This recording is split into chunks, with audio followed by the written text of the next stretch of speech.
Welcome back, guys. Today's topic is Citizenship Act 2019.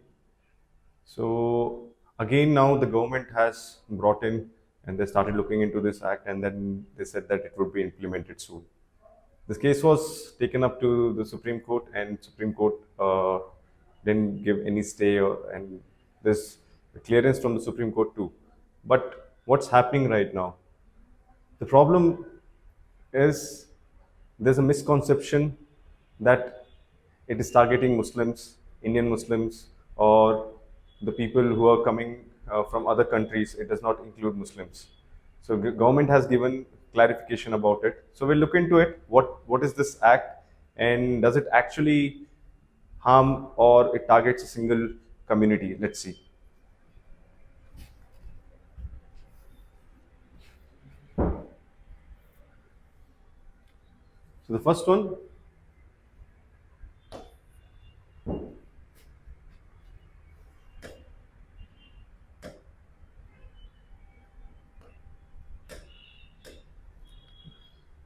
The act was passed in the parliament on 11 December 2019.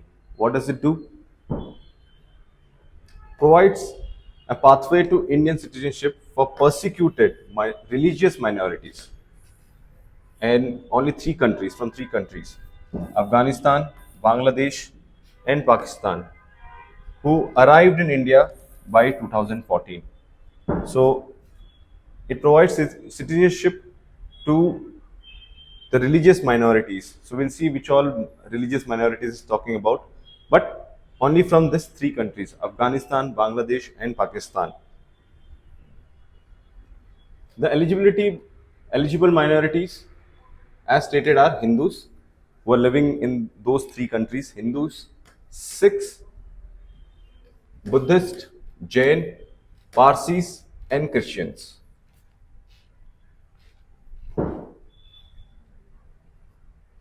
This amendment also relaxes the residence requirement for naturalization of this migrants from 12 to 6 years. So we'll see that how a person becomes a citizen in India.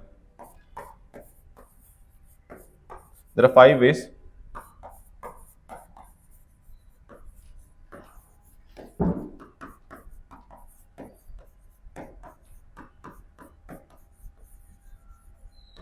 So there are totally 5 ways. In that, one of the way is naturalization. So they have reduced the number of years to 6 for this residence.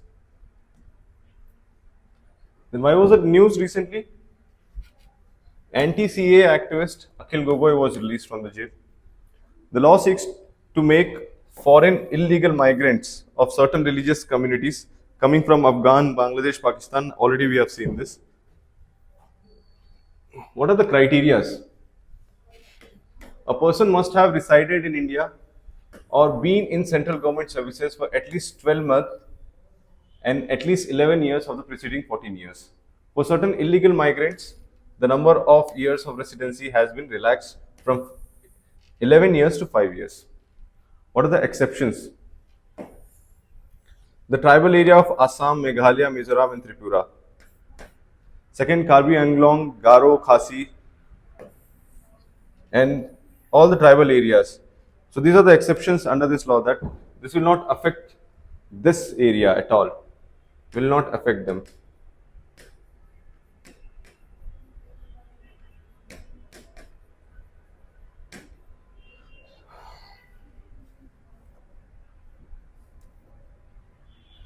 So Government of India has come and they have cleared a lot of doubts and misconception. So we'll see one by one. So the first one is Citizen Amendment Act mythbuster focusing on Northeast. So what was the myth? CA will affect the interests of minorities in Assam. What did the government say? CA applies to minorities from other countries and has no connection to minorities in Assam.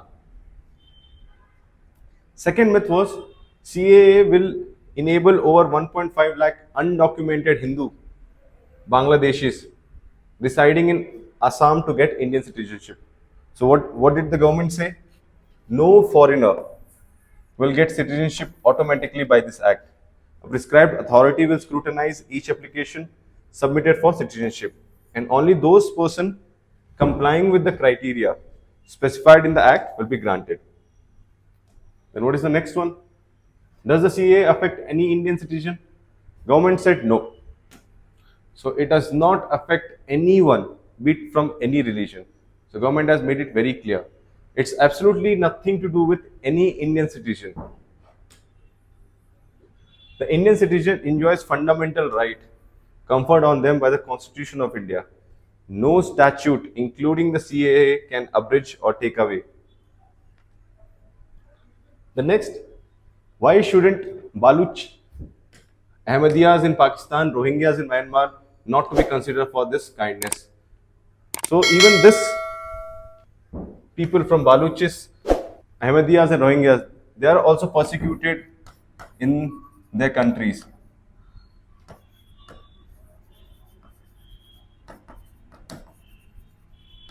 Their respective countries, like Rohingyas in Myanmar, we have seen that mass exodus happened. So why not include them? Just because they are Muslims, are we avoiding them not to come in India? So this was the question. But what does it say? The CA has not stopped any foreigner of any country from applying for Indian citizenship under the Citizenship Act 1955. Baluchis, Ahmadiyas and Rohingyas can always apply to become Indian citizens as and when they fulfill the qualification provided in the relevant section of Indian Citizenship Act 1955. So even they can apply, but not under the CA, but through this Citizenship Act 1955. Next, a lot of rumors and misinformation are being circulated which are in a way no way true. Here are the facts. So first, what was the myth? The next myth, CA is targeted at taking away citizenship from Indian Muslims. No, CA does not affect any existing Indian citizens. We have already seen. It is about giving citizenship to the persecuted minorities settled in India till 2014 and not taking away any citizenship from anyone. So this has been cleared and clarified by the government of India many times. CA is against Indian Muslims. We have already seen. Documents to prove citizenship need to be collected right now or else people will be deported. Government said no. No nationwide NRC has been announced. If and when it is announced, rules and guidelines would be framed such that no Indian citizens would face any harassment whatsoever. So there are two terms which was there in the news called NPR and NRC. Let's see what are this. So we'll see the difference. NPR, National Population Register, is a list of all usual residents of India.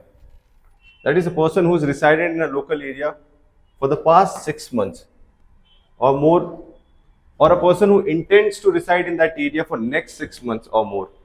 It contains information collected at local level, sub-district, district, state and national level. So it's a usual resident. It can even include the foreigners. It is just a list of all the people who are living in that area. What is NRC then? It stands for National Register of Citizens. It's meant to be a list of all citizens of India. This is meant for all the citizens. The last one, NPR, is for the resident and this is for the citizen. It looks to remove illegal migrant from India. According to NRC, a person to be eligible to be a citizen would have to prove that either they or their ancestors were in India or before March 24, 1971, the eve of Bangladesh war. So what is the difference? In conclusion, NRP is a database of people living in India and NRC is a database of Indian citizen. This is very important, the difference.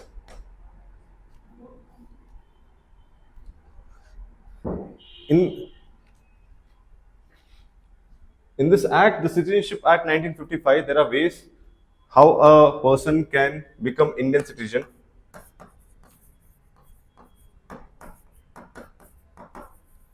And how can he lose it?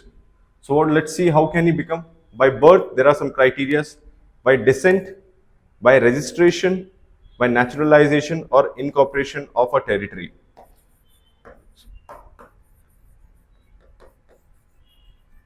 For more details, you can refer the standard books which mentions the dates and cutoff for birth, descent, registration, naturalization and incorporation. Let's see, how do a person lose his Indian citizenship if he renounces, if he says that okay, I don't want to continue here, or by termination or by deprivation. So these are the three ways which a person loses an Indian citizenship. So I hope I have made it clear. Thank you for watching.